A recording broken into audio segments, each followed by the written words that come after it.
The wasteland is arid and desolate. It's grey, it's red, it's black. It's hostile and it's untrustworthy. If you are not being pursued by wraith-like psychopaths in rusted-out death wagons, you might find yourself facing down an all-engulfing mountain-towering sandstorm. Either one, or both, will gladly strip you of your belongings, pierce your skin, and take your life, in the roughest, most animalistic way possible. The desert is all rock and dusty ruin. The roads are barely there. There are no safe spaces. One extreme presents endless searing dunes of nothingness, while another location presents a perma-dark dumping grounds, miles across and packed thick with mountains of spoiled refuse, defunct oil-pumping monoliths, and old junk from a world long forgotten. With constant exposure to the elements, this is the stuff of nightmares. The land is broken, the sky is broken, and the people, if you can call them that, they are also fractured and smashed to pieces. And you explore this. One man in his barely there vessel, his 4 wheels and gas tank. They tear a line up and down these dune peaks routinely. Looking for shelter, looking for another place, looking for release. You move from place to place as fast as you can, scavenging as much as you can, laying low. This land is coursing napalm, and you are an old dried branch scattered to the gale. Mad Max is an incredibly underrated game. Misfortunately released on the same week as Metal Gear Solid 5 back in 2015, the game flew largely under the radar of the industry, and with it, the notoriety that the game truly deserved. Despite its first glance appearance as another generic open-world action-adventure game, or worse, the apparent surface coating of run-of-the-mill movie tie-in game, Mad Max was something much deeper. It's a game that has clearly been crafted with love and labour. It both explores and expands upon the lore of the Mad Max world, with genuine artfulness and an obvious glowing enthusiasm. The kind of enthusiasm, passion and care missing from so many current-day cash-grab AAA titles. With its altogether unique setting and in-world culture, Mad Max also stands as a bold analogy for madness and mental illness in general. How one navigates depression, how one faces the shadow, and how one survives in an unforgiving terrain that is geographical as well as mental, these are all explored through various game mechanics, atmospheres, and character frameworks. The internal logic of the societies to be found around the wastelands here owe a lot to the movie counterparts that formed them, of course, and no doubt. But there is a strong element of world building here beyond that furthers our understanding of how such a post-apocalyptic civilization would actually work, practically as well as sociopolitically. Counter to the breakneck pace of Fury Road, and unlike the somewhat traditional narratives of the 90s trilogy, here, in game form, we are granted far more time for observation and contemplation of said world. Gaming, of course, being the only format that could allow such self-determined, self-motivated direction and exploration. As we sneak into abandoned outposts and warboy encampments, we can see how walls were constructed, how water is harnessed from dew, how vehicles and tire rubber have been repurposed to make beds, rooms, and scaffolding, and how steel has been twisted, weathered, and warped in order to intimidate and offend anyone unlucky enough to wander too close. As a result, something that is explored to much greater effect in the game than any of the aforementioned movies is the day-to-day atmosphere and particular ambience of the Mad Max world. By travelling and exploring these barren, thorny locales day and night, the post-Armageddon version of hitting the Great American Highways in your Thunderbird for a road trip maybe, we get to take in a vast expanse of death, desolation, and unexpectedly, a sort of spiritual, albeit deeply odd and lonely beauty. The earth has been scorched, and the ways of man have been replaced by beast, yet there is this tiny glimmer of purity, and an automatic desire to survive buried deep, deep down in our troubled, traumatized, and disassociated protagonist. Max has been scorched too. He moves, he pummels, he shoots, he eats, and he accelerates. He doesn't trust, he doesn't stop, and he doesn't bend. It is one damaged man and his car versus an all-out hellscape. Though there are no concrete details given about his past, it appears Max has been purged, violently and tragically, of all his worldly possessions, connections, and certainties. Family, dead. Way of life, ruined. Will to be kind, crushed. Max is a bullet carving through fire, surrounded by engine hum and ancient sediment. Max's car is part of his body. He needs it to survive in this world. It is utterly essential. The engine and his heart inseparable. The magnum opus, as it is called, is a project, something to do in a world that crushes doing, a world that crushes striving of any kind. Max is building a beast to beat the beasts. The game sees you acquiring parts and scrap to make the most powerful version of the magnum opus possible, so it can take Max, one day, across the mythical plains of silence, and apparently endless salt flats buttressing the map. He wants to be taken away from all this. So in a way, essentially, the magnum opus is pure hope. It is rebellion, a refusal to let the sand and grime eat at the soul, a refusal to lie and die in a crypt, an oxidized grating for a coffin and an endless night, challenged by the minimal and minuscule, faint, tiny shimmer of possibility. Max and the magnum opus are ghosts among the dead, in the land of crude turmoil and smoke-infused nothingness. Oil is oxygen, acceleration is both defiance and survival. One can view the wastelands, the black maws, Gastown, the big nothing, all as the psychological subconscious landscape of our own internal world. That is, assuming one has dealt with mental illness in some capacity. Wide, varied, puzzling and unpredictable. Dangerous, it has to be navigated with care. Travel has to be planned. You don't expose yourself to it if you don't have adequate resources. Max's water canteen, a veritable pill tray, and Max's vehicle, a virtual moving CBT philosophy. Headlights, a beacon in the burn. This subconscious map we navigate is full of horror and rife with unpredictability. Cannibals, fiends, degenerates, hellions, wrecks, ruins and derelicts all watch from the shadows, waiting to poke at, waiting to confront, and waiting to take the weary traveller away off the road and into some godforsaken battle or pit. Max is not the only victim of this fall of society. The war boys, who were raised in and inhabit the rusted iron towers scattered throughout the great desert, all seem to be affected by a sort of radical and continuous post-traumatic stress disorder. Or rather, a traumatic stress adaptation. High on adrenaline, huff fumes, and a history of deep neurological and sensory assault, these wrecked people embrace their inner destruction addicts as a form of coping mechanism. Talk about self-destructive tendencies taken to a whole new level. Family dysfunction and garden variety neurosis ain't got nothing on these guys. Part psychopath, part suicide bomber, all deviant, all lost soul, their lives have been reduced to a bare and painful minimum.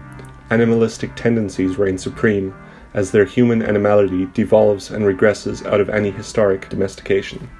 The war boys present an all-time low and a sort of hellish effigy for the mass cultural erosion of empathy, sympathy, and intimacy. These men hurt others to stop hurting. A common cycle observed in real-world therapeutic case studies taken to an impossibly far-off extremity. This is what happens when you get an adult, but you don't give that adult a childhood. They are a banished, unfinished people. A physical embodiment of the dark, crushed aspects hidden in Max's own psyche that he has to see, face, and integrate if he is to survive, let alone flourish. If anything, Mad Max is a story of reversed entropy, or the attempt to reverse it, that is. Max's world, in his own words, is fire and blood. It is a world at the tail end of the effects of entropy. Everything has fallen apart. The steel has turned from silver to brown. The human spirit itself has become oxidized and brittle. As Lars von Trier put it in 2009's Antichrist, chaos reigns. Max is in hell, but with every footstep forward, Max pushes back against the entropy and rot all around him. Mad Max is the story of taking the horrific results of entropy unfolded and daring to say, no, not yet. In this sense, Max's quest mirrors that of the low-end depressive or the battered anxiety sufferer who wants to get better. These meaty parallels, of course, fit neatly onto the bones of the great mythical hero archetype, but at least for this particular gamer, there is an added layer of immediate relatability. Here, there are no dragons, no magic, no Camelotisms. Instead, in their place lies the modern world we all know, twisted and contorted past our worst fears of post-nuclear ruin, worldwide drought, or catastrophic disease. A possible logical outcome of our own real-world worst-case scenario, dare we think it. Hell made real with what we know. And in that sense, the more Max pushes back against the ferocious forces of decay and entropy, so too can we see the journey out of impossible mental ruin, It is clear from simply looking around that the level designers of Mad Max put an enormous amount of effort into crafting the vast vistas and deep canyons of Rakitansky's world. The sky is strewn with impressionistic greying clouds set against cobalt blues and otherworldly orange bursts. It hints at a world above and beyond, clearer and fresher than the polluted carcass below. A long abandoned concrete airport tower, blackened with soot or fire, burns peaks out of the grainy dunes and marks the far end of humanity's claim to this map. To the west, we cruise through silent bluffs and red rocky outcrops, as nature, now subdued and tired, sings to us in late-night gasps and an unnerving serenity. Though there is horror abound, there is much beauty to behold. There is something immensely satisfying about exiting one of the few allied strongholds in your rusted magnum opus, your sacred tool of fortitude and navigation, to face down and drive among the rolling hills all around. There is a quietness and contemplative atmosphere afforded the player, so that the ability to fast travel can often be discarded for the sake of coming across another fantastic ruin, another collapsed bridge, another orbiting hellscape of ash, wind, and half-buried asphalt. This atmosphere is modulated to great effect by the time of day. Early morning light feels like early morning light, and sunrise casts Max's shadow far along behind him, as if to signify his own long dark journey into the unknown, as well as his own inner void, and the history that always follows him, no matter how fast he drives. With racked beauty, nature still breathes here, under the disasters of man, albeit more slowly. It reclaims the planet, inch by inch, while its inhabitants shake, suffer, live and die on its crust. Never before has one seen the desert rendered so beautifully and realistically in a video game than in Mad Max. Not since Grand Theft Auto San Andreas' purple desert nights and Americana canyons have we seen such a rich and all-encompassing domain of seared sand. It pains me that due to a number of factors, including product viability and public perception of game as movie tie-in, we will most likely never see a sequel to this astounding title. Still, though it is by no means a perfect game, it does do some things perfectly, and this is by no means a trivial feat, and it would be truly something to explore the next incarnation of a game set in this uniquely bleak world. So far, excluding perhaps The Last of Us, this is the closest to Cormac McCarthy's The Road that a game has gotten to the horrific beauty of the semi-grounded post-apocalyptic vision. Both are narratively sparse. Both Mad Max and The Road stories are told through unfolding successive events and set up against various unpredictable odds. Though Mad Max is much more fantastical and less grounded than The Road, it is just as potent a vehicle for dwelling in and examining the world of darkness, breakdown, and trauma. Both titles immerse us in the sticky tar and pitch-black undercarriage of the mind. Both are a meditation on extreme scarcity and a very particular type of bleakness, the conditions of which give rise to a unique narrative as analogous to mental illness and the implicit struggle therein. In Mad Max, you can literally face down the archetypal road alone, miles and miles of dark, daunting, and damning road. With all this in mind, what is it that Mad Max teaches us? What can we glean from the wasteland? Among other things, Max points to a truism that comes with the project of mental illness. The notion that you can't escape yourself or your past if you want to progress out of pain. Max happens upon a wanderer named Griffa on his travels, a sort of travelling philosopher who the player will interact with quite a bit on the highways and byways. To paraphrase, Griffa will pose Max with ideas that he doesn't really want to hear. Perhaps you are not afraid of them, but of yourself. And what of the people you leave behind?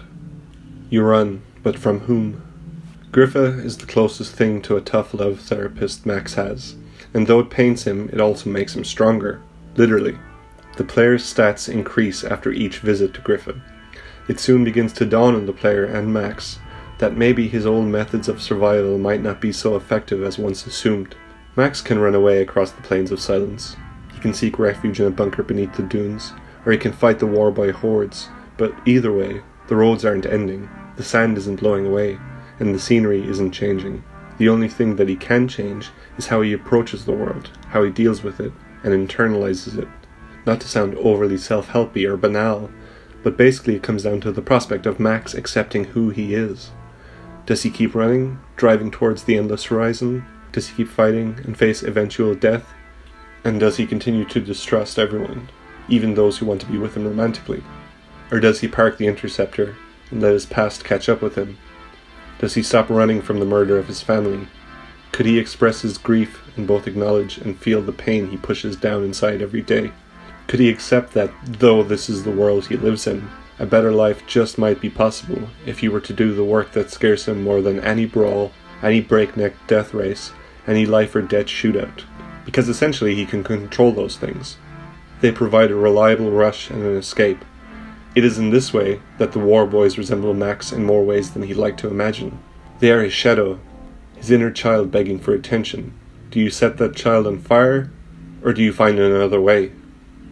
Well, I guess therapy offices are hard to come by in the post-apocalyptic wastelands, but Mad Max certainly gives us a lot to ponder, as both a piece of entertainment and as a chunk of sci-fi. It gives us a what-if, as we look down the infinitely unreachable highway behind us and towards the never-ending horizon out in front.